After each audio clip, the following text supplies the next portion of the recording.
এতটুকু কি দুশ্চিন্তা আছে? আছে যে প্রধানমন্ত্রী কে হবে? ঠিক হয়ে গেছে না? ঠিক হয়ে গেছে না?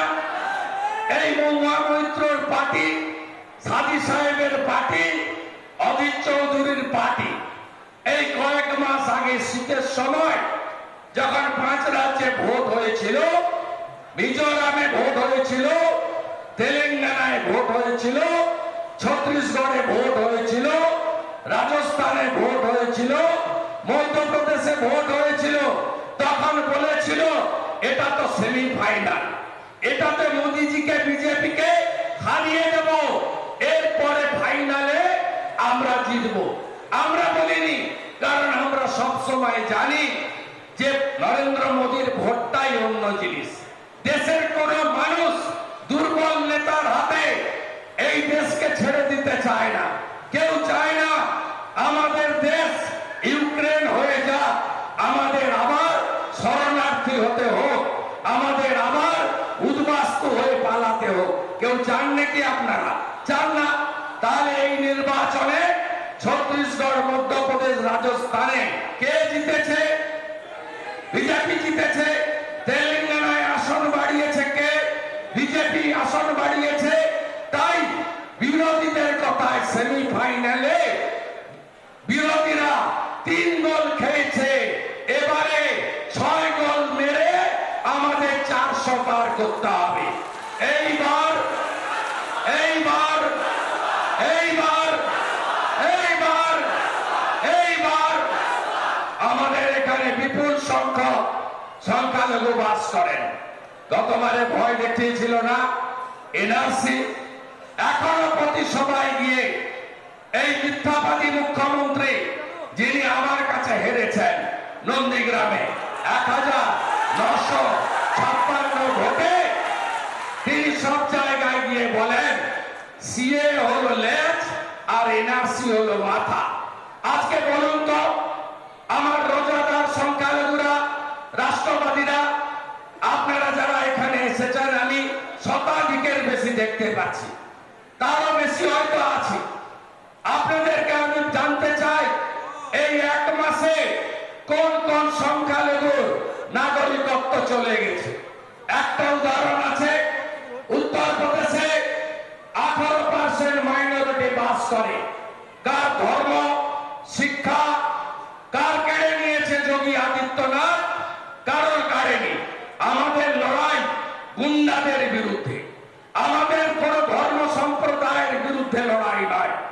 যোগী আদিত্যনাথজি সুশাসন আর সুরক্ষা দিয়েছেন, বিকাশ দুবেকেও শিক্ষা দিয়েছেন, আতিক রহমানকেও শিক্ষা দিয়েছেন। গুন্ডাদের কোন জাত হয় না, কোন ধর্ম হয় না, কোন সম্প্রদায় হয় না, গুন্ডা গুন্ডাই থাকে। বিজেপির লড়াই এই গুন্ডাদের বিরুদ্ধে, চোরেদের বিরুদ্ধে, ধর্ষণকারীদের বিরুদ্ধে। আপনারা হলেন মমতা ব্যানার্জির তেজপাতা, তরকারিতে লাগে কিন্তু খাওয়া যাবে না। আজকে সংখ্যালঘুরা, আপনারা বলুন, 21-এ তো লাইন করে ভোট দিয়েছেন, এখানে কে জিতেছে? রুকমানুর রহমান, এক চাকরির তালিকায় নাম আছে, সব গুণদর, এক একটা গুণদর। শুধু ওই মোটা পার্থকে আর জ্যোতিপ্রিয় মল্লিককে দেখলে হবে না, এখানেও গুণদর ভর্তি। ফ্রেঞ্চ কার্ড তার দাঁড়ি, পলাশিপাড়ার তিনি বিধায়ক, নাম তার মানিক ভট্টাচার্য। মমতা ব্যানার্জির বন্ধু এত তাড়াতাড়ি ভুলে গেলেন নদিয়া জেলার একজন বড় নেতা চাকরি চুরির দায়ে বছরের বেশি জেলে আছে, নিশ্চয় তরুণ জ্যোতি তেওয়ারি তার বক্তব্যে বলে গেছে।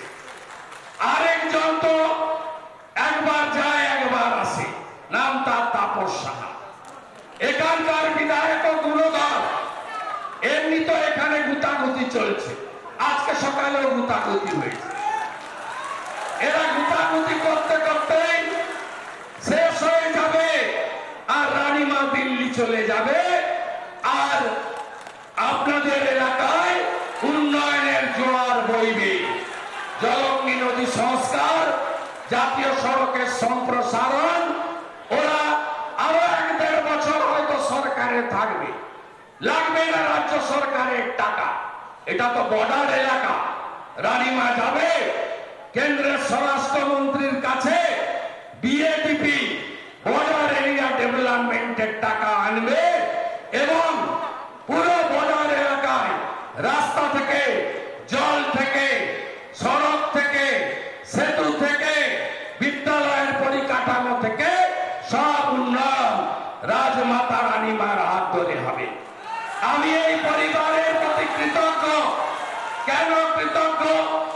আমি মমতা ব্যানার্জির মতো ওই এপাং ওপাং ঝপাং আমরা সবাই ড্যাং ড্যাং এসব কথা বলতে চাই না। গার্ডেন ব্রিজে পুকুরের উপর তৈরি হওয়া একটা বাড়ি ভেঙে পড়ে গেল। সেই ঘটনায় ফিরাদ হাকিম গ্রেফতার হয়নি, বড়লোক না, মন্ত্রী, মেয়র। শামস ইকবাল কাউন্সিলর, 5 কোটি টাকার অটি গাড়ি চলে, সে গ্রেফতার হয়নি, সে মরেও যায়নি। চাপা পড়ে কারা মরেছে জানেন? 12 জন সংখ্যালঘু মহিলা পুরুষ, গরিব যারা। তাই দয়া করে আপনাদের শৌচালয় যারা লুট করেছে, আপনি আবাসের বাড়ি যাদের জন্য পাননি, কেন আবাসের পাননি? কে কে পাননি? 1,25,000-এর বাড়ি কেউ পাননি, কেন পাননি?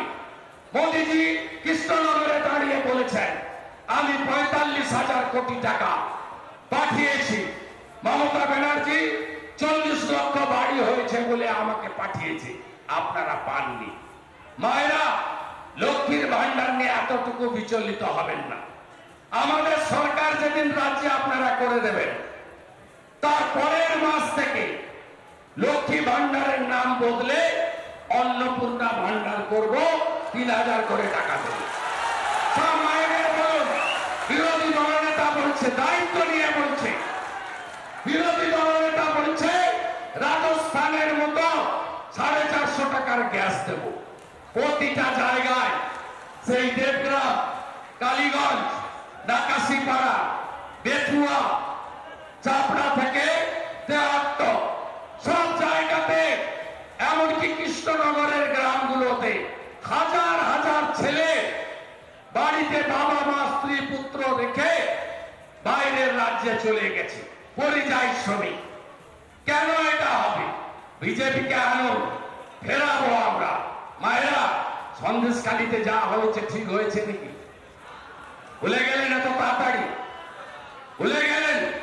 মাঝরাতে পিঠা খাওয়া, এই মহামৈত্রের পার্টি ধর্মের গ্রামে গেলে বলে মাঝরাতে কি পিঠা তৈরি হয়? ক্ষমা করবেন এদের? আপনারা ক্ষমা করবেন? করবেন এদের? সন্দেশখালীর বদলা ইভিএম এ নিতে হবে।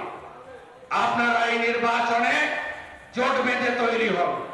আমি অনেকবার এসেছি, রাজমাতার জয়নিং এ এসেছি, আজকে কর্মী সভায় এলাম, মোদীজি এসেছেন, আরো নেতা আসবেন, আমি আরো রোড শো করব। আমি নাকাশিপাড়া থেকে দেবগ্রাম রোড শো করব।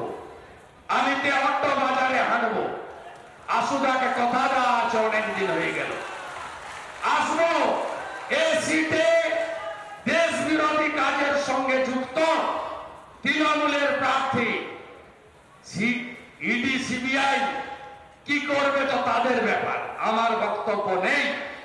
কিন্তু জনগণ যাতে এই রাষ্ট্র বিরোধী কাজে যুক্ত তৃণমূল প্রার্থীকে লক্ষাধিক ভোটে এই কেন্দ্রে হারায়, তার জন্য আমরা কাঁধে কাঁধ দিয়ে লড়বো। হ্যাঁ তো লড়বেন তো?